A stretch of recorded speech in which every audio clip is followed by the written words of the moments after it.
Welcome everyone. Today we will multiply two 4x4 Stirling matrices and watch each entry cancel until we get the identity connecting it to switching between power and falling factorial bases. Last time we proved the big idea. The two Stirling matrices undo each other, so multiplying them gives the identity. Today we will literally multiply a 4x4 case and watch the numbers cancel.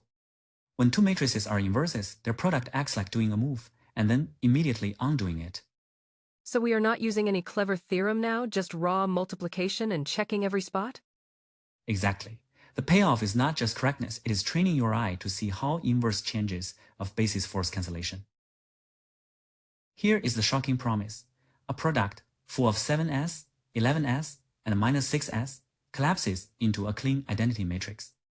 This equation says the product behaves like a do-nothing machine on four-dimensional coefficient vectors. So every single 0 or 1 in the identity is a separate cancellation story? Right. The computation is the movie version of that abstract sentence. Do a basis change, then reverse it, and nothing changes. Right? The computation is the movie version of that abstract sentence. Do a basis change, then reverse it, and nothing changes. Think of x to the n and open parent x close parent sub n as two different coordinate systems for the same polynomial world. The first line expands powers into falling factorials. The second line expands falling factorials back into powers. So multiplying by capital S is like translating my sentence into the open paren x close paren sub k language, and multiplying by lowercase s translates back? Exactly. The identity matrix is just the statement. No information is lost when you translate and then untranslate. Exactly. The identity matrix is just a statement. No information is lost when you translate and then untranslate. Let us put the first translator on the screen.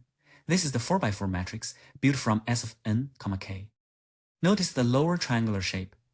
Entries above the diagonal are 0, and every diagonal entry is 1. So row 4 says how to build x to the fourth power out of falling factorial blocks up to x falling to 4? Yes, and that diagonal one is why the diagonal of the product will be easy, 1 times 1. Now the undo button. The signed Stirling numbers of the first kind give the inverse-looking matrix S. Again, we have lower triangular form with 1s on the diagonal, but now you see alternating signs that set up cancellations. That matches the example, like falling factorial 3 equals x cubed minus 3x squared plus 2x, right?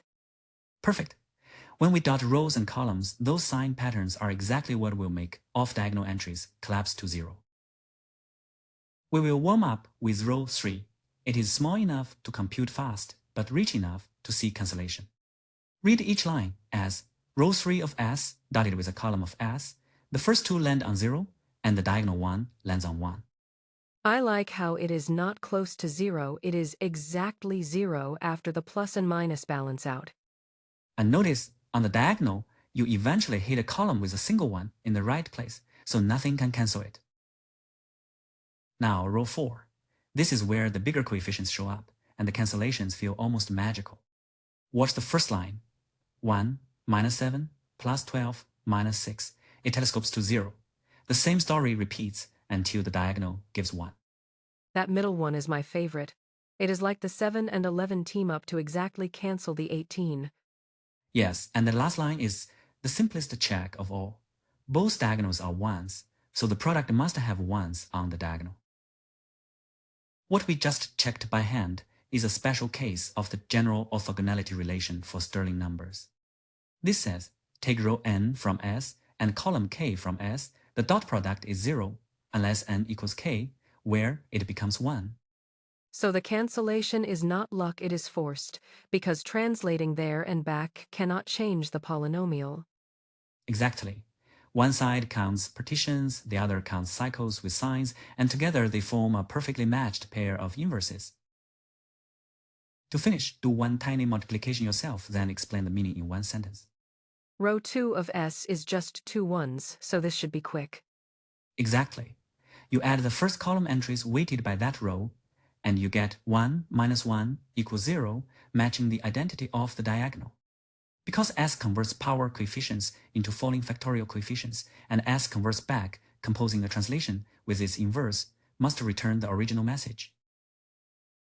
Thanks for watching this.